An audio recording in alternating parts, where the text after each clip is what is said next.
नमस्कार दोस्तों। इस वीडियो में हम लोग आपकी परीक्षा के लिए अति महत्वपूर्ण चैप्टर का अध्ययन करेंगे। चैप्टर पहले से पढ़ाया हुआ है, लेकिन इसको एक बार फिर से रिवीजन करते हैं ताकि आपको एग्जामिनेशन में कोई दिक्कत ना हो, याद हो जाए। तो चैप्टर का नाम है परंपरा का मूल्यांकन। कैसी परंपरा? साहित्यिक परंपरा की बात इसमें होने वाली है। जो साहित्य हम पढ़ते हैं उस साहित्य में परंपरा का मतलब क्या है, उसके विषय में आपको चैप्टर है। तो सबसे पहले तो आपको साहित्य के विषय में बात करनी चाहिए। तो अगर साहित्य की बात करें, इसकी परिभाषा की बात करें, तो एक पंक्ति में तो देना संभव नहीं है, लेकिन इसके विषय में ये कहा जा सकता है कि साहित्य शब्द मूलतः सहित शब्द से रचित है। साहित्य का मूल शब्द क्या है? तो है सहित। संस्कृत में भी कहा गया है कि सहितस्य भावः साहित्यम। सहित का अर्थ ही हो जिसमें वह साहित्य है, अर्थात जिस रचना के साथ रहने या होने का भाव विद्यमान होता है वह साहित्य कहलाता है। साथ किसका? अब बात यह है कि साथ हो तो किसका या किसके सहित। इस प्रश्न का उत्तर आप कई तरह से दे सकते हैं। शब्द और अर्थ का संयोग साथ होने का मतलब एक यह भी हुआ कि शब्द और अर्थ का साथ, ठीक है। अर्थात सार्थक शब्दों के रचना कौशल को साहित्य कहते हैं। सार्थक शब्दों के रचना कौशल को साहित्य कहते हैं। सहित अर्थात मानव जीवन के हित, सहित हित के साथ, यह भी हुआ। तो सहित मतलब मानव जीवन के हित जिसमें हों उसे भी हम साहित्य कहते हैं। सहित अर्थात मानव जीवन के हित, मंगल, कल्याण, उद्धार, विकास आदि। तो मानव जीवन के हित में सहायक होने वाली शब्दार्थमयी रचना को साहित्य कहा जा सकता है। संक्षेप में साहित्य की परिभाषा आप दे सकते हैं कि शब्द और अर्थ के ऐसे उचित संयोग को साहित्य कहते हैं जो मानव जीवन के लिए हितकारी हो, अर्थात साहित्य समाज का दर्पण है। तो यहाँ पर हम देखेंगे कि साहित्य जो आज हमारे समक्ष है वह आज का नहीं है। जब से मानव जीवन है तभी से साहित्य किसी न किसी रूप में है। जैसे ही किसी जीव ने, किसी मनुष्य ने पहली बार सूरज की किरणों को देखा होगा, उसे खुशी महसूस हुई होगी। जैसे ही कोई दुख की बात हुई होगी, उसके हृदय से आह निकली होगी। उसी तरह से जैसे ही किसी पक्षियों का कलरव सुना होगा तो उसके मन में गुनगुनाहट हुई होगी। तो यह साहित्य ही तो था। अभिव्यक्ति के तरीके भिन्न भिन्न थे, लेकिन सब मिला करके अत्यधिक दुख, अत्यधिक सुख, सबकी अभिव्यक्ति की चाहे जिस किसी रूप में भी हो वह साहित्य है। जीवन की समग्र घटनाओं की अभिव्यक्ति हम साहित्य के माध्यम से करते हैं। वह दुख और सुख सबों से संबंधित होता है। तो साहित्य क्या है? समाज का दर्पण है। जो भी समाज में होता है, जो व्यक्ति के जीवन में होता है, वह सब साहित्य में पाया जाता है। तो परंपरा का मूल्यांकन, इस पाठ में हम लोग उस महान परंपरा का मूल्यांकन करेंगे। कंटिन्यूटी, जो आदिकाल से लेकर के आज तक जो जंजीर है, एक सीरीज है, एक उसको कहिए कि जो कड़ी है, उस कड़ी को हम लोग समझने का प्रयास यहाँ करने वाले हैं। महान लेखक की संगति में परंपरा का मूल्यांकन अब हम करेंगे। तो जो लोग साहित्य में युग परिवर्तन करना चाहते हैं, लेखक का कहना है कि वे सभी लोग जो यह चाहते हैं कि साहित्य में युग परिवर्तन हो, युग बदले, जो लकीर के फ़कीर नहीं हैं। जो लकीर के फ़कीर नहीं है मतलब जो पहले से हो रहा है उसी को आगे बढ़ाना, इसको बोलते हैं लकीर के फ़कीर होना। तो वो लकीर का फ़कीर है, मतलब जो पहले से हो रहा है सेम उसी को हूबहू आगे लेता जा रहा है, बढ़ाता जा रहा है, तो इसको बोलते हैं लकीर का फ़कीर होना। तो जो लोग साहित्य में लकीर के फ़कीर नहीं हैं, मतलब जो पुरानी परंपराओं से, पुरानी व्यवस्थाओं से, पुरानी मान्यताओं से संतुष्ट नहीं हैं, उन्हें कुछ नया करना पड़ता है। यह हर युग में होता है। पुराने ज़माने में जो लोग सत्ता में थे, जो साहित्य की परिभाषाएं लिख रहे थे, जो लोग शीर्ष पर थे, जिनमें कुछ लोगों का स्वार्थ नहीं सध रहा था, तो उन लोगों ने परंपरा को अपनी तरफ से एक्सप्लेन करने का प्रयास किया। वो लोग दूसरे को बोले कि लकीर के फ़कीर होना ठीक नहीं है, अर्थात पहले से जो लाभान्वित लोग हैं सिर्फ उन्हीं को छोड़ देना ठीक नहीं है। हम कुछ नई धारा, नई परंपरा बनाएंगे, नया मापदंड बनाएंगे ताकि नए लोगों को उसमें जगह मिल सके। इसीलिए लकीर के फ़कीर होने का यूज होता है कि हम जो वंचित हैं, हम पुरानी परंपराओं को नहीं मानेंगे, हम कुछ ऐसा करेंगे जिसमें हमारी भी जगह हो, क्योंकि पहले से जो सेट है, जो मान्य है, उसको अगर मान लेंगे तो हमारा अस्तित्व उसमें कुछ नहीं है। तो हमें अपने अस्तित्व की पहचान के लिए लकीर के फ़कीर से अलग होना पड़ेगा। मतलब रूढ़ियाँ तोड़कर, रूढ़ियाँ तोड़ने की बात क्यों होती है? इसलिए होती है कि रूढ़ियाँ कुछ लोगों के फेवर में होती हैं, कुछ लोगों के पक्ष में होती हैं, और कुछ लोगों के पक्ष में वो नहीं होती हैं। तो जिन लोगों के पक्ष में वो नहीं होती हैं, वे उन रूढ़ियों को तोड़ने की बात करते हैं, और जिनके वो पक्ष में होती है वो रूढ़ियों को सेव करते हैं, बचाने की बात करते हैं। तो रूढ़ियाँ तोड़कर क्रांतिकारी साहित्य रचना चाहते हैं, तो लेखक उनकी बात करता है जो साहित्य की रूढ़ियों को तोड़कर नया क्रांतिकारी साहित्य रचना चाहते हैं। उनके लिए साहित्य की परंपरा का ज्ञान सबसे ज़्यादा आवश्यक है। साहित्य की परंपराएं क्या थीं पहले से, आज साहित्य किस रूप में है और उसे किस रूप में होना चाहिए, यह जाने बगैर आप अच्छा साहित्यकार नहीं हो सकते हैं।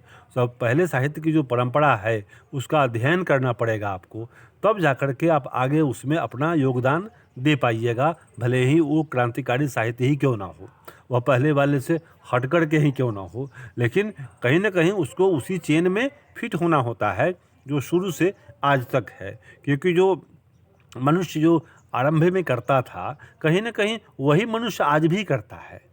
किसी को बदलने की बात अगर होती है तो सिर्फ इसलिए होती है कि उसमें हम सेट हो जाएं, क्योंकि जो पहले से मानदंड हैं उनमें अगर हम फिट नहीं बैठे, अगर हमारा भविष्य उसमें सुरक्षित नहीं है, तो निश्चित रूप से हमें उसको बदलने की आवश्यकता पड़ेगी, क्योंकि अस्तित्व के लिए संघर्ष करना हर मनुष्य का, हर जीव का फर्ज है, कर्तव्य है, उसे करना चाहिए भी। तो इसीलिए इस पाठ की बात हो रही है कि लेखक इसमें कहना चाहता है कि जो लोग समाज में बुनियादी परिवर्तन, बुनियादी मतलब फंडामेंटल, जो जरूरी की बातें हैं, बुनियादी परिवर्तन करके वर्गहीन शोषण मुक्त समाज की रचना करना चाहते हैं। देखिए, ये कम्युनिज्म की बात हो रही है। वर्गहीन, कम्युनिस्ट लोग कहते थे कि वर्गहीन शोषण मुक्त समाज की रचना करना चाहते हैं, वर्गहीन समाज बनाएंगे। वे लोग कैसा, ये तो रोमांटिक बात है कि वर्गहीन शोषण मुक्त समाज बनाना है, मतलब जो पहले से शोषण कर रहे हैं उनको शोषण नहीं करने देना है। तो अगर ये कहेंगे कि भाई अब जो पहले से शोषण करते हैं वो नहीं करेंगे, अब मैं करूँगा शोषण, तो मैं करूँगा शोषण अगर ऐसा कोई कहेगा तो कोई उसको बात को सुनेगा नहीं। इसलिए वो आदमी कहेगा कि मैं वर्गहीन, सबको बराबरी की बात करूँगा। कोई भी नेता जो खुद अपने जीवन में बड़ी बड़ी कुर्सियों को प्राप्त करता है, वह कभी नहीं कहता अपने मुंह से कि मैं अमुक पद के लिए संघर्ष कर रहा हूं, या मेरा उद्देश्य पावर में आना है या बड़ी कुर्सी को प्राप्त करना है। सभी कहते हैं कि वर्गहीन शोषण मुक्त समाज, कि अभी जो है समाज में शोषण हो रहा है, अगर मुझे पावर में भेजिएगा तो मैं वर्गहीन शोषण मुक्त समाज की रचना करूँगा। ठीक है, तो ये तो राजनीतिक बात हुई। तो जो लेखक का कहना है कि बुनियादी परिवर्तन करके वर्गहीन शोषण मुक्त समाज की रचना करना चाहते हैं जो लोग, वे अपने सिद्धांतों को ऐतिहासिक भौतिकवाद के नाम से पुकारते हैं। ऐतिहासिक भौतिकवाद मतलब दुनिया में परिवर्तन होता है भौतिक कारणों से। द्रव्य सर्वे कहावत है, द्रव्य मतलब मटेरियल, मतलब माल मुद्रा ही सब कुछ है। तो भौतिकवाद के लिए ही धन के लिए, अर्थ के लिए ही, आर्थिक संघर्षों के चलते ही इतिहास का विकास होता है। तो ऐतिहासिक भौतिकवाद यही है कि जहाँ भी ऐतिहासिक कोई भी घटना हुई है तो उसके मूल में रहा है अर्थ के लिए संघर्ष, धन के लिए संघर्ष, उसी को दूसरे रूप में कहिए सत्ता के लिए संघर्ष। तो जो महत्व ऐतिहासिक भौतिकवाद के लिए इतिहास का है, इतिहास जब आप पढ़ेंगे तो ऐतिहासिक भौतिकवाद को पढ़ेंगे। वही आलोचना के लिए साहित्य की परंपरा का है। जैसे ऐतिहासिक भौतिकवाद को समझे बिना आप इतिहास को पूरी तरह नहीं समझ सकते, उसी तरह आलोचना को समझे बिना आप साहित्य की परंपरा का भी, आलोचना अगर लिखना है, किसी की आलोचना करनी है तो साहित्य की परंपरा का ज्ञान आपको होना चाहिए। साहित्य की परंपरा के ज्ञान से ही प्रगतिशील आलोचना का विकास होता है। प्रगतिशील आलोचना मतलब पहले का जो था जड़ मतलब स्थिर बात थी, जो स्थिर व्यवस्था थी, उसकी आलोचना करेंगे। तो आलोचना करेंगे किस आधार पर कि मैं इसको प्रगतिशील बनाना चाहता हूँ। पहले से जो बैठे हुए लोग हैं वो जड़ लोग हैं, जिनको कुर्सियाँ मिली हैं वो जड़ हैं। इसलिए हम अपने लिए संघर्ष करेंगे और उसका नाम देंगे प्रगतिशील आलोचना। प्रगतिशील होना चाहिए, प्रगतिवादी होनी चाहिए। जो पहले से फिक्स है वो ठीक नहीं है। हालांकि अपने समय में सब कुछ प्रगतिवादी ही होता है। किसी भी युग में जो व्यक्ति पहले से अच्छा होता है वही पावर में आता है, वही कुर्सियां प्राप्त करता है, वही ताकतवर होता है। जो लोग पहले से बेहतर नहीं होते वे कभी पावर में नहीं आते। सच यही है, इसको चाहे जिस रूप में कहा जाए। तो प्रगतिशील आलोचना का विकास होता है। साहित्य की परंपरा का ज्ञान जब आपको होगा तो आपकी आलोचना प्रगतिशील मूल्यों के आधार पर आगे बढ़ेगी। प्रगतिशील आलोचना के ज्ञान से साहित्य की धारा मोड़ी जा सकती है। अगर प्रगतिशील आलोचना का आपको ज्ञान है तो आप साहित्य की धारा को मोड़ सकते हैं और नए प्रगतिशील साहित्य का निर्माण किया जा सकता है। प्रगतिशील साहित्य उसी साहित्य को कहेंगे जिसमें परिवर्तन को स्वीकार किया जाता है कि आगे जो है वो स्थिर नहीं है, वो बढ़ेगा मतलब जो हर व्यक्ति को कहें उसको गतिशील होना पड़ेगा, उसको परिवर्तनशील होना पड़ेगा। परिवर्तन ही प्रकृति का नियम है, इस सत्य को मानना होगा। प्रगतिशील आलोचना किन्हीं अमूर्त सिद्धांतों का संकलन नहीं है, वह साहित्य की परंपरा का मूर्त ज्ञान है। लेखक का कहना है कि प्रगतिशील आलोचना कोई आसमान से नहीं आएगी। साहित्य के विषय में जो प्रगतिशील बातें हम करेंगे वो कोई आसमान से एकाएक नहीं आएंगी। वो कोई ऐसा नहीं है कि सिर्फ ख्याली पुलाव है, नहीं, बल्कि जो पहले से साहित्य है उसी की वो अगली कड़ी है। और यह ज्ञान उतना ही विकासमान है जितना साहित्य की परंपरा। यह ज्ञान विकासशील है। जड़ ज्ञान की बात हो रही है कि वह ज्ञान जो व्यक्ति के विकास को बाधित करे उसे कहा जाएगा जड़ ज्ञान। जड़ता है, उसमें स्थिरता है। लेकिन ज्ञान कैसा होना चाहिए? तो प्रगतिशील। ये महान लेखक का विचार है। साहित्य की परंपरा का मूल्यांकन करते हुए सबसे पहले हम उस साहित्य का मूल्य निर्धारित करते हैं। मूल्य मतलब उस साहित्य का औचित्य, उस साहित्य में क्या नेगेटिव है, क्या पॉजिटिव है। जो साहित्य हम पढ़ने जा रहे हैं तो उसमें क्या है, इसको पहले हम लोग निर्धारित करते हैं। और जो शोषक वर्गों के विरुद्ध श्रमिक जनता के हितों को प्रतिबिंबित करता है, ये समाजवादी लेखक हैं जो समाजवादी नज़रिए से इस साहित्य को भी देख रहे हैं। तो लेखक का कहना है कि जो नया मूल्यांकन हम करेंगे उसका आधार क्या होगा? तो शोषक वर्गों के विरुद्ध, जो शोषक वर्ग है जो शोषण करता है। अब ये बहुत बड़ा मैटर है कि शोषण कौन नहीं करता है। वैसे बोलिए, एक तरह तो माँ का दूध बच्चा पीता है तभी बड़ा होता है, और माँ वह दूध पिलाते पिलाते जो कभी खूबसूरत नवयुवती थी एक दिन वृद्ध महिला बन जाती है, तो क्या वह शोषण हमने नहीं किया? वो तो किया ही, लेकिन एक शोषण के विरुद्ध एक आंदोलन चलाने की परंपरा बुद्धिजीवियों में रही है और हमारे लेखक भी उसी कड़ी को आगे बढ़ाते हुए नज़र आते हैं। तो हमें इनको समझने की ज़रूरत है, इनके विचारों को पकड़ने की ज़रूरत है। तो शोषक वर्ग के विरुद्ध श्रमिक जनता के हितों को प्रतिबिंबित करता है। इसके साथ हम उस साहित्य पर ध्यान देते हैं जिसकी रचना का आधार शोषित जनता का श्रम है। मतलब जो शोषित जनता है, मतलब जो मजदूर तबका है, उसके हितों की बात करेंगे, उसके हितों को साधने वाला साहित्य लिखा जाएगा, तो ये प्रगतिशील साहित्य हुआ, ये लेखक का कहना है। जो समाज के शोषक वर्ग हैं, अब शोषक वर्ग आप किसको कहेंगे वो अब मैं आप पर छोड़ता हूँ। एक दृष्टिकोण से लोग कहता था कि पहले ज़माने में जो गांव के जो शहर के बड़े बड़े लोग हैं, बड़े उद्योगपति, बड़े ज़मींदार, ये शोषक होते थे, तो उनके खिलाफ जो साहित्य होगा उसे माना जाएगा प्रगतिशील साहित्य। और यह देखने का प्रयत्न करते हैं कि वह वर्तमान काल में जनता के लिए कहाँ तक उपयोगी है और उसका उपयोग किस तरह हो सकता है। इसके अलावा जो साहित्य सीधे संपत्तिशाली वर्गों की देखरेख में रचा गया है और उनके वर्ग हितों को प्रतिबिंबित करता है, उसे भी परख कर देखना चाहिए कि यह अभ्युदयशील वर्ग का साहित्य है या ह्रासमान वर्ग का। अभ्युदयशील साहित्य जो वर्ग समाज का, जो मनुष्य का वह समूह जो विकास कर रहा है, अभ्युदयशील है। और जो ह्रासमान है, मतलब जो घट रहा है, यह किसका साहित्य है, इसको भी देखने की ज़रूरत होती है साहित्य का मूल्यांकन करते समय। यह स्मरण रखना चाहिए कि पुराने समाज में वर्गों की रूपरेखा कभी बहुत स्पष्ट नहीं रही।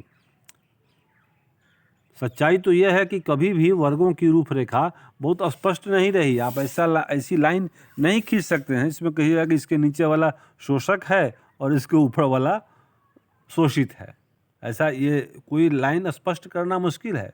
करने का अर्थ कि जनरली लोग ये कहता है कि मैं हूँ तो मैं क्रांतिकारी और मेरा जो अपोजिशन है वो हो गया तो शोषक। प्रैक्टिकली ऐसा ही होता है। मनुष्य अपने स्वार्थ को साबित करता है कि वो क्रांतिकारी है और उसके खिलाफ जो भी लोग हैं, जिन लोगों से उसको जूझना पड़ता है, मनुष्य साबित करने का प्रयास करता है कि ये जो है सो ये शोषक है, ये हमारा एनिमी हुआ। तो जहाँ पूंजीवाद का यथेष्ट विकास हो गया है, वहीं यह संभावना होती है कि संपत्तिशाली और संपत्तिहीन वर्ग एक दूसरे के सामने पूरी तरह विरोधी बनकर खड़े हों। संपत्तिशाली और संपत्तिहीन वर्ग एक दूसरे के सामने पूरी तरह विरोधी बनकर खड़े हों। पुराने साहित्य में वर्ग हित साफ साफ टकराते हुए दिखाई दें, इसकी संभावना कम होती है। अर्थात जो पुराना साहित्य है वह सभी मनुष्यों को बराबरी के दृष्टिकोण से देखता था, इसलिए लेखक का कहना है कि वह ठीक नहीं था। उनमें वर्ग हित साफ साफ टकराते हुए दिखाई नहीं पड़ रहे थे, लेकिन वर्ग हित मतलब थे और दिखाई नहीं पड़ते थे, छुपे हुए थे। क्योंकि सच्चाई यह है कि वर्ग हित मतलब समाज को तोड़ने की बात वे लोग करते हैं जो साहित्य को वर्ग या समाज को वर्ग विशेष में बांट करके देखते हैं। वो बांटने वाली प्रवृत्तियां हैं, वो तोड़ने वाली प्रवृत्तियां हैं। वो मानव समाज को एकता के सांचे में ढालना नहीं चाहती, वो समाज को तोड़ के देखती है। उनके नज़रियों में कहीं ना कहीं खोट है सही माने में। पुराने साहित्य में वर्ग हित साफ साफ टकराते हुए दिखाई दें, इसकी संभावना कम होती है। सभ्यता के अनेक तत्वों की तरह साहित्य में भी ऐसे तत्व होते हैं जो विरोधी वर्गों के काम में आते हैं। ये विरोधी और समर्थक मनुष्य में दो कैटेगरी को मान करके श्रीमान लेखक अपने विचार को प्रकट करते हैं। आग जलाकर खाना पकाना मानव सभ्यता का सामान्य तत्व बन गया है। कल कारखानों में भाप और बिजली से चलने वाली मशीनों का उपयोग समाजवादी व्यवस्था में होता है और पूंजीवादी व्यवस्था में भी। सभ्यता का हर स्तर वर्ग युद्ध नहीं होता। इसी तरह साहित्य का हर स्तर संपत्तिशाली वर्गों के हितों से बंधा हुआ नहीं रहता है। सही बात यही है। साहित्य की इस व्यापकता को स्वीकार न करना वैसे ही है जैसे समाजवादी व्यवस्था में बिजली का उपयोग न करना, क्योंकि इसका आविष्कार पूंजीवादी समाज में हुआ था। पूंजीवादी समाज में बिजली का आविष्कार हुआ, समाजवादी समाज में भी कारखाना चलाने के लिए बिजली का उपयोग होगा ही होगा। आप उसको छोड़ नहीं सकते। तो अच्छी बातें जो किसी भी युग में थीं उनको आपको स्वीकार करना पड़ेगा, और उसका उपयोग भी पूंजीपतियों ने अपने हित में किया था। पूंजीपतियों ने उस बिजली का उपयोग अपने हित में किया, लेकिन जब समाजवादी व्यवस्था है तो इसमें भी बिजली का उपयोग होगा ही, भले ही वह आज समाजवादियों के हित में होगा। साहित्य मनुष्य के संपूर्ण जीवन से संबद्ध है। साहित्य क्या है? मनुष्य के संपूर्ण जीवन से संबद्ध है। पूरे जीवन का लेखा जोखा होता है। किसी भी उम्र की बात हो सकती है। आर्थिक जीवन के अलावा मनुष्य एक प्राणी के रूप में भी अपना जीवन बिताता है। सिर्फ अर्थव्यवस्था ही सब कुछ नहीं है। सिर्फ अर्थ से ही आप आंक करके मनुष्य को नहीं आंक सकते, क्योंकि ऐसे ऐसे लोग भी मिलते हैं जिनके लिए धन कुछ नहीं है। वो धन से ऊपर उठे हुए लोग होते हैं।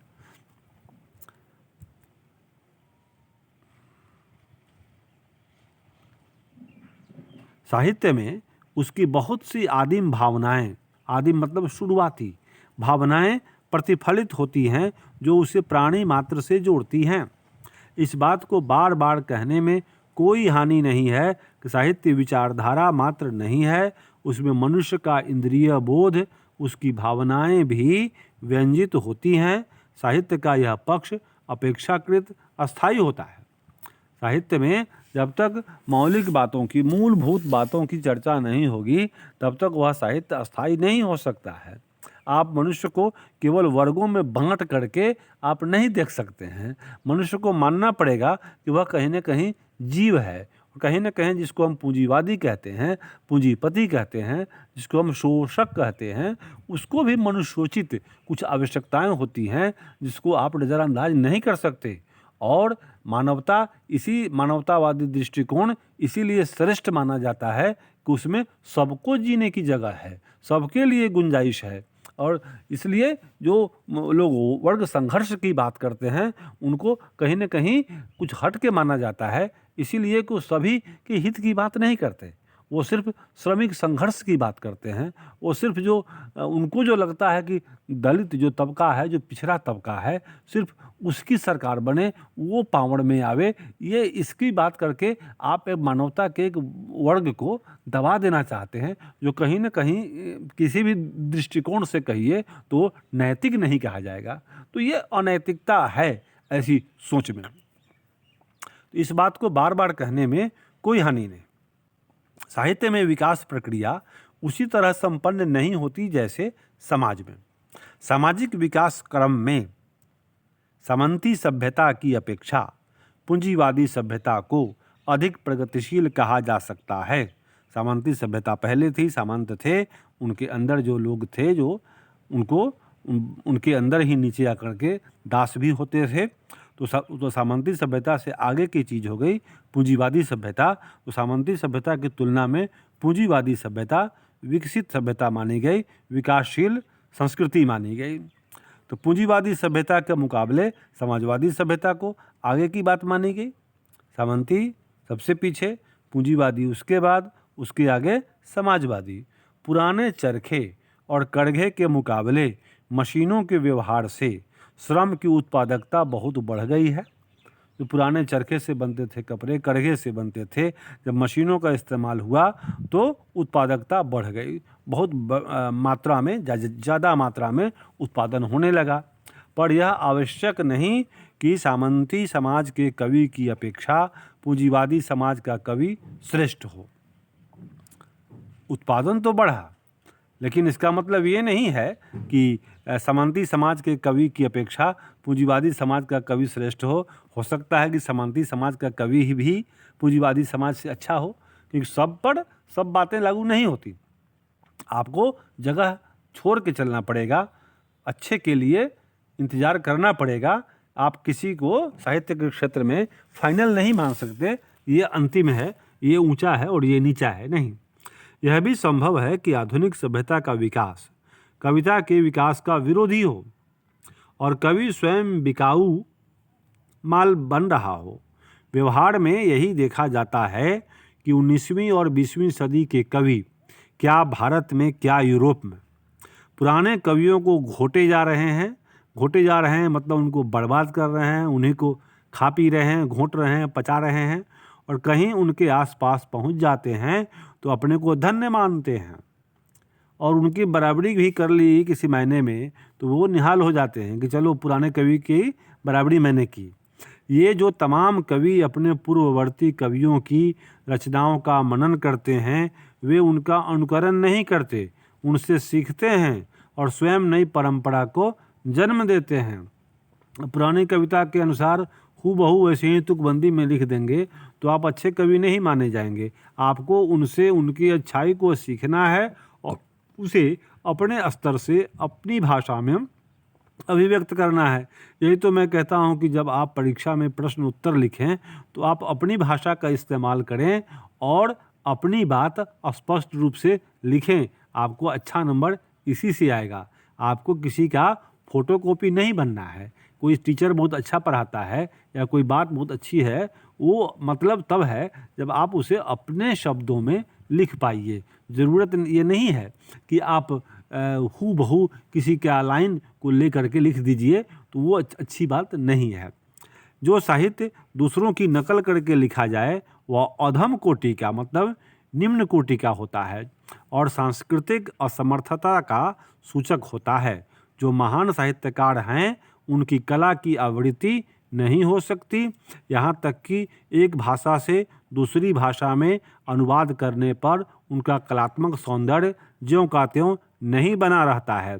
शब्दों का प्रयोग बदलने से, शब्दों के बदले में दूसरे शब्द आने से उनका अर्थ हूबहू वैसा ही होगा, इसकी संभावना कुछ कम हो जाती है। औद्योगिक उत्पादन और कलात्मक सौंदर्य ज्यों का त्यों नहीं बना रहता। औद्योगिक उत्पादन और कलात्मक उत्पादन में यह बहुत बड़ा अंतर है। अमेरिका ने एटम बम बनाया, रूस ने भी बनाया, पर शेक्सपियर के नाटकों जैसी चीज़ का उत्पादन दोबारा इंग्लैंड में भी नहीं हुआ। शेक्सपियर ने जो साहित्य लिखा, जो उसने ट्रेजेडी में जो मनुष्य के जीवन के अनुभवों को जितनी बेबाकी से, जितनी नाटकीयता के साथ प्रस्तुत किया, वह जिसे पढ़ने के बाद लोगों का दिल बाग बाग हो उठता है। क्या वैसा दोबारा जब इंग्लैंड में भी नहीं हुआ तो दूसरा कवि वैसा करेगा, दूसरा नाटककार वैसा करेगा, इसकी उम्मीद करना ही बेकार है। द्वंद्वात्मक भौतिकवाद मनुष्य की चेतना को आर्थिक संबंधों से प्रभावित मानते हुए उसकी सापेक्ष स्वाधीनता स्वीकार करता है। द्वंद्व में रहता है व्यक्ति। आर्थिक संबंधों से प्रभावित होना एक बात है, उनके द्वारा चेतना का निर्धारित होना और बात है। भौतिकवाद का अर्थ भाग्यवाद नहीं है। यह निश्चित रूप से भौतिकवादी जो लोग होते हैं वो भौतिक साधनों को ही सब कुछ मानते हैं। भौतिक प्राप्ति के लिए वो संघर्ष करते हैं। सब कुछ परिस्थितियों द्वारा अनिवार्यतः निर्धारित नहीं होता है। मनुष्य को भी अपना प्रयास करना होता है, अपनी ऊर्जा लगानी होती है। यदि मनुष्य परिस्थितियों का नियामक नहीं है, नियामक मतलब बनाने वाला, उसका मालिक, तो परिस्थितियां भी मनुष्य के नियामक नहीं हैं। इंसान बदल सकता है। इंसान को दो हाथ मिले हैं इसलिए कि वह वस्तु को उठाकर यहाँ से वहाँ रख दे सकता है और यह करता है। जो इंसान पूर्णतः भाग्यवादी होते हैं वो नष्ट हो जाते हैं। तो मनुष्य भी पूर्णतः प्रकृति के ही भरोसे है, ऐसा नहीं है। प्रकृति भी पूर्णतः मनुष्य के भरोसे नहीं है। तो इंसान भी, मनुष्य भी कुछ हटके है, उसमें भी कुछ ताकत है। दोनों का संबंध द्वंद्वात्मक है, मतलब दोनों का अस्तित्व है। यही कारण है कि साहित्य सापेक्ष रूप में स्वाधीन होता है। साहित्य क्या है? वो स्वाधीन है क्योंकि वो मानवकृत है। मनुष्य का भी अस्तित्व होता है, इसलिए साहित्य कभी कभी नया विचार बना देता है, नई धाराएं चला देता है, तो इसी को बोलते हैं परिवर्तन। तो साहित्यिक परंपरा हमें जानने की ज़रूरत है और उससे मनुष्य की पहचान करने की ज़रूरत है। मनुष्य की अहमियत किस सीमा तक है कि आपने पढ़ा ही है, जब मानव जोर लगाता है पत्थर पानी बन जाता है। तो पत्थर पानी बन जाता है तो फिर कहना क्या है।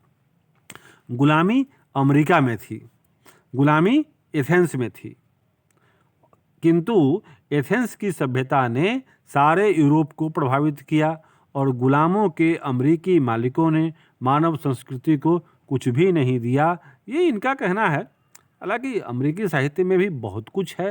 ये अमेरिकी साहित्य भी एक साहित्य का बहुत बड़ा स्रोत है। कहीं ना कहीं लेखक ये कुछ लगते हैं कि पूर्वाग्रह है। तो चलिए आगे पढ़ते हैं, हमें पढ़ने से मतलब है।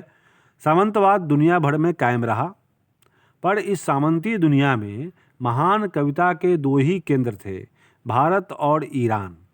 पूंजीवादी विकास यूरोप के तमाम देशों में हुआ, पर राफेल, लियोनार्डो दा विंची और माइकल एंजेलो इटली की देन हैं। यहाँ हम एक ओर यह देखते हैं कि विशेष सामाजिक परिस्थितियों में कला का विकास संभव होता है, दूसरी ओर हम यह भी देखते हैं कि समान सामाजिक परिस्थितियां होने पर भी कला का समान विकास नहीं होता। यहाँ हम असाधारण प्रतिभाशाली मनुष्यों की अद्वितीय भूमिका भी देखते हैं।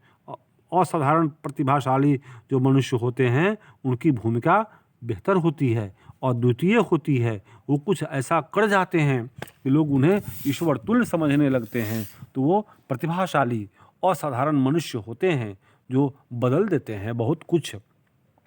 साहित्य के निर्माण में प्रतिभाशाली मनुष्यों की भूमिका निर्णायक है। तो प्रतिभाशाली मनुष्य जो होते हैं वो निर्णायक होते हैं। इसका यह अर्थ नहीं कि ये मनुष्य जो करते हैं वह सब अच्छा ही अच्छा होता है या उनके श्रेष्ठ कृतित्व में दोष नहीं होते। कला का पूर्णतः निर्दोष होना भी एक दोष है। दोष है मतलब उसमें विकास होगा।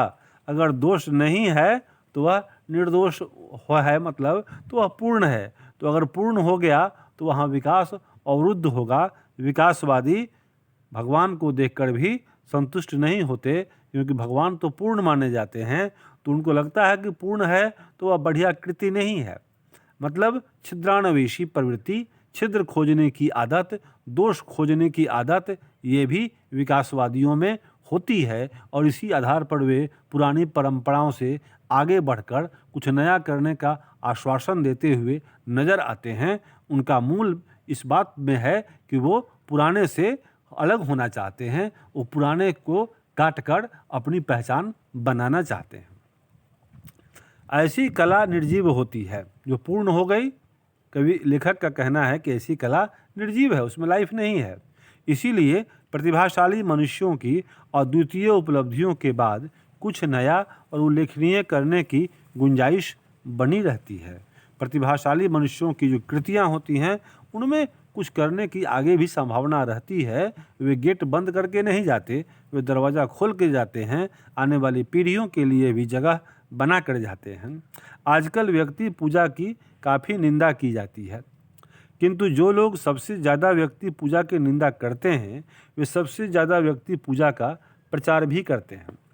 यदि कोई भी साहित्यकार आलोचना से परे नहीं है तो राजनीतिक यह दावा और भी नहीं कर सकते, इसलिए कि साहित्य के मूल्य वैल्यू राजनीतिक मूल्यों की अपेक्षा अधिक स्थायी होते हैं। साहित्य का जो मूल्य है वो टिकता है और राजनीतिक मूल्य तो बहुत कम होते हैं। वो तो पार्टियां बदलती हैं और पार्टी बदलने के साथ ही नेताओं के मूल्य बदल जाते हैं, जबकि साहित्य में ऐसा नहीं है। साहित्य में युग की बात होती है। मूल्य जो होते हैं बहुत दिनों तक चलते हैं और वो आमूल बदलते भी नहीं, उनकी आत्मा शेष रहती है, भले ही फॉर्म बदलता है। अंग्रेज कवि टेनिसन ने लैटिन कवि वर्जिल पर एक बड़ी अच्छी कविता लिखी थी। इसमें उन्होंने कहा कि रोमन साम्राज्य का वैभव समाप्त हो गया। वैभव मतलब पावर, वैभव मतलब भव्यता, तो पावर से ही है। एक बड़ी अच्छी पर वर्जिल के काव्य सागर की ध्वनि तरंगे हमें आज भी सुनाई देती हैं। और हृदय को आनंद विह्वल कर देती हैं। आपको अगर संभव हो तो वर्जिल का साहित्य पढ़ें, उनकी कविताओं को पढ़ें। कह सकते हैं कि जब ब्रिटिश साम्राज्य का कोई नाम लेवा और पानी देवा न रह जाएगा, तब शेक्सपियर, मिल्टन और शेली विश्व संस्कृति के आकाश में वैसे ही जगमगाते नजर आएंगे जैसे पहले, और उनका प्रकाश पहले की अपेक्षा करोड़ों नई आंखें देखेंगी। साहित्य के विकास में प्रतिभाशाली मनुष्यों की तरह जन समुदायों और जातियों की विशेष भूमिका होती है। इसे कौन नहीं जानता कि यूरोप के सांस्कृतिक विकास में जो भूमिका प्राचीन यूनानियों की है, वह अन्य किसी जाति की नहीं है। जन समुदाय जब एक व्यवस्था से दूसरी व्यवस्था में प्रवेश करते हैं, तब उनकी अस्मिता नष्ट नहीं हो जाती। प्राचीन यूनान अनेक गण समाजों में बटा हुआ था। आधुनिक यूनान एक राष्ट्र है। पहले वो टुकड़ों टुकड़ों में था, आज एक राष्ट्र है। यह आधुनिक यूनान अपनी प्राचीन संस्कृति से अपनी एकात्मकता स्वीकार करता है या नहीं? 19वीं सदी में शेली और बायरन ने अपनी स्वाधीनता के लिए लड़ने वाले यूनानियों को ऐसी एकात्मकता पहचानवाने में बड़ा परिश्रम किया। भारतीय स्वाधीनता आंदोलन के दौरान इस देश ने इसी तरह अपनी एकात्मकता पहचानी। इतिहास का प्रवाह ही ऐसा है कि वह विच्छिन्न है और अविच्छिन्न भी।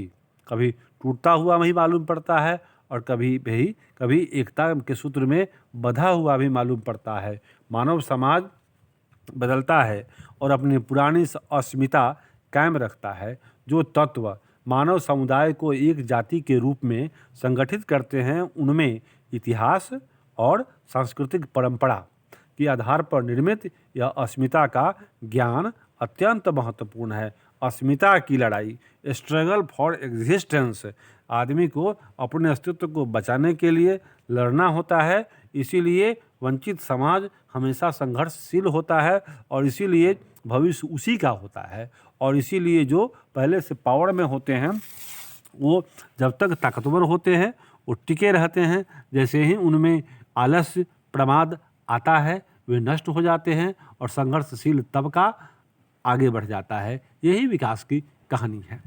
बंगाल विभाजित हुआ और है, किंतु जब तक पूर्वी और पश्चिमी बंगाल के लोगों को अपनी साहित्यिक परंपरा का ज्ञान रहेगा, तब तक बंगाली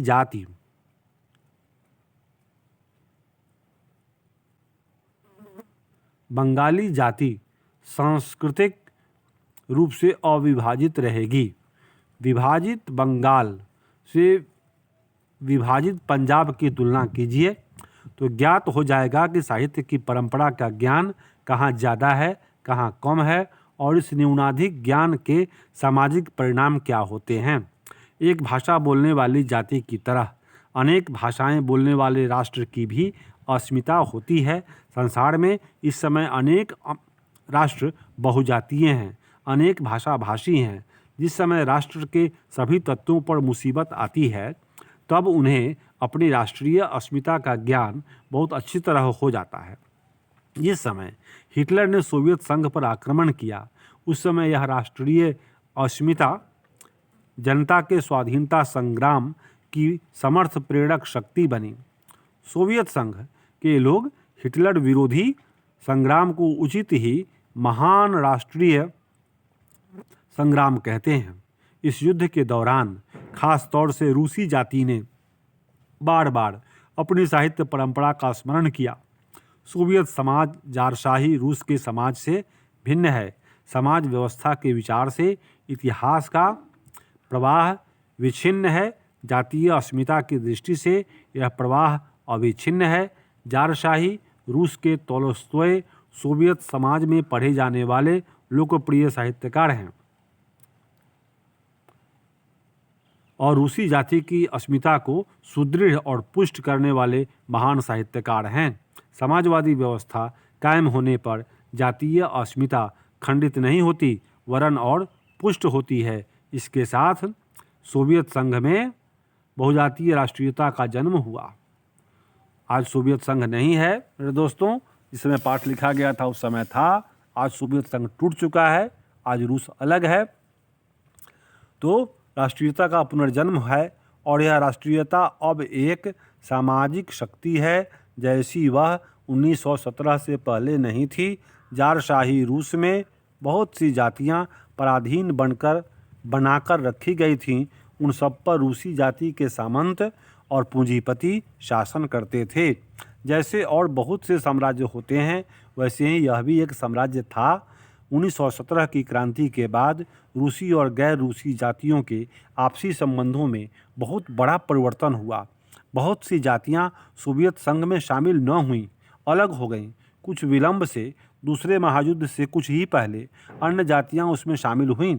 सोवियत संघ में आज जितनी जातियां शामिल हैं, आज तो सोवियत संघ है ही नहीं। सही माने में तो पाठ जरा आउटडेटेड हो गया। सोवियत संघ आज कहाँ है? आज तो सोवियत संघ टूट चुका है, विखंडित हो चुका है। तो लेकिन इसमें है, सिलेबस में तो पढ़ना है। सोवियत संघ में आज जितनी जातियां शामिल हैं उनका वैसा मिला जुला राष्ट्रीय इतिहास नहीं है, इसलिए वो अलग होंगे। सच्चाई ये साबित हो चुकी है, लेकिन लेखक उसको दलील दे रहे हैं कि भाई सोवियत संघ ऐसा और वैसा। सोवियत संघ कैसा? आज तो टूट चुका है, सभी देश उसके अलग अलग हो चुके हैं। जैसा भारत की जातियों का है, राष्ट्र के गठन में इतिहास का अविच्छिन्न प्रवाह बहुत बड़ी निर्धारक शक्ति है। यूरोप के लोग यूरोपियन संस्कृति की बात करते हैं, पर यूरोप कभी राष्ट्र नहीं बना। और अब तो पूर्वी यूरोप और पश्चिमी यूरोप, दो यूरोपों का अलग उल्लेख आम बात है। संसार का कोई भी देश बहुजातीय राष्ट्र की हैसियत से इतिहास को ध्यान में रखें तो भारत का मुकाबला नहीं कर सकता। यहाँ राष्ट्रीयता एक जाति द्वारा दूसरी जातियों पर राजनीतिक प्रभुत्व कायम करके स्थापित नहीं हुई, वह मुख्यतः संस्कृति और इतिहास की देन है। इस संस्कृति के निर्माण में इस देश के कवियों का सर्वोच्च स्थान है। इस देश की संस्कृति से रामायण और महाभारत को अलग कर दें तो भारतीय साहित्य की आंतरिक एकता टूट जाएगी। किसी भी बहुजातीय राष्ट्र के सामाजिक विकास में कवियों की ऐसी निर्णायक भूमिका नहीं रही जैसी इस देश में व्यास और वाल्मीकि की है। इसलिए किसी भी देश के लिए साहित्य की परंपरा का मूल्यांकन उतना महत्वपूर्ण नहीं है जितना इस देश के लिए है। यह यदि समाजवादी व्यवस्था कायम होने पर जारशाही रूस नवीन राष्ट्र के रूप में पुनर्गठित हो सकता है, तो भारत में समाजवादी व्यवस्था कायम होने पर यहाँ की राष्ट्रीय अस्मिता पहले से कितना पुष्ट होगी, इसकी कल्पना की जा सकती है। मतलब समाजवादी व्यवस्था की कवि का लेखक उनकी तरफदारी कर रहे हैं। इनका कहना है कि समाजवादी व्यवस्था होनी चाहिए। समाजवादी व्यवस्था जैसे सोवियत संघ में हुई और वो तो सोवियत संघ टूट के अलग हो गया, तो अब तो ये बात ही पहले की हो चुकी है। वास्तव में समाजवाद हमारी राष्ट्रीय आवश्यकता है। पूंजीवादी व्यवस्था में शक्ति का इतना अपव्यय होता है कि उसका कोई हिसाब नहीं है। देश के साधनों का सबसे अच्छा उपभोग समाजवादी व्यवस्था में ही संभव है। अनेक छोटे बड़े राष्ट्र जो भारत से ज़्यादा पिछड़े हुए थे, समाजवादी व्यवस्था कायम करने के बाद पहले की अपेक्षा कहीं ज़्यादा शक्तिशाली हो गए हैं और उनकी प्रगति की रफ्तार किसी भी पूंजीवादी देश की अपेक्षा तेज है। भारत की राष्ट्रीय क्षमता का पूर्ण विकास समाजवादी व्यवस्था में ही संभव है। ये लेखक का विचार है। समाजवादी व्यवस्था में राष्ट्रीय क्षमता का पूर्ण विकास होगा, श्रीमान लेखक का कहना है। और साहित्य की परंपरा का पूर्ण ज्ञान समाजवादी व्यवस्था में ही संभव है। देखिए, अब समाजवादी व्यवस्था में ही संभव है, दूसरी कोई व्यवस्था इनको अच्छी नहीं लग रही है। हमें इसको याद करना चाहिए कि लेखक का विचार है कि साहित्य की परंपरा का पूर्ण ज्ञान समाजवादी व्यवस्था में ही संभव है। समाजवादी संस्कृति पुरानी संस्कृति से नाता नहीं तोड़ती, वह उसे आत्मसात करके आगे बढ़ती है।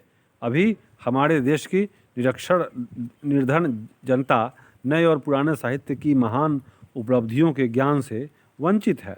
जब वह साक्षर होगी, साहित्य पढ़ने का उसे अवकाश होगा, सुविधा होगी, तब व्यास और वाल्मीकि के करोड़ों नए पाठक होंगे। वे अनुवाद में ही नहीं, उन्हें संस्कृत में भी पढ़ेंगे और तब इस देश में इतने बड़े पैमाने पर सांस्कृतिक आदान प्रदान होगा। सुब्रमण्य भारती की कविताएं मूल भाषा में उत्तर भारत के लोग पढ़ेंगे। जो दक्षिण के कवि थे सुब्रमण्य भारती, तो लेखक का कहना है कि उनकी कविता को लोग उत्तर भारत के लोग पढ़ेंगे। और रविंद्रनाथ की रचनाएं मूल भाषा में तमिलनाडु के लोग पढ़ेंगे। यहाँ की विभिन्न भाषाओं में लिखा हुआ साहित्य जातीय सीमाएं लांघकर सारे देश की संपत्ति बनेगा। इस भाषा के बोलने वाले अधिकतर निरक्षर हैं और अपने साहित्यकारों का बहुत नाम सुनते हैं, वे तो इनकी रचनाएं पढ़ेंगे ही। और तब अंग्रेजी भाषा प्रभुत्व जमाने की भाषा न होकर वास्तव में ज्ञान अर्जन की भाषा होगी और हम केवल अंग्रेजी नहीं, यूरोप की अनेक भाषाओं के साहित्य का अध्ययन करेंगे और एशिया की भाषाओं के साहित्य से हमारा परिचय गहरा रहेगा। तब मानव संस्कृति की विशद धारा में भारतीय साहित्य की गौरवशाली परंपरा का नवीन योगदान होगा।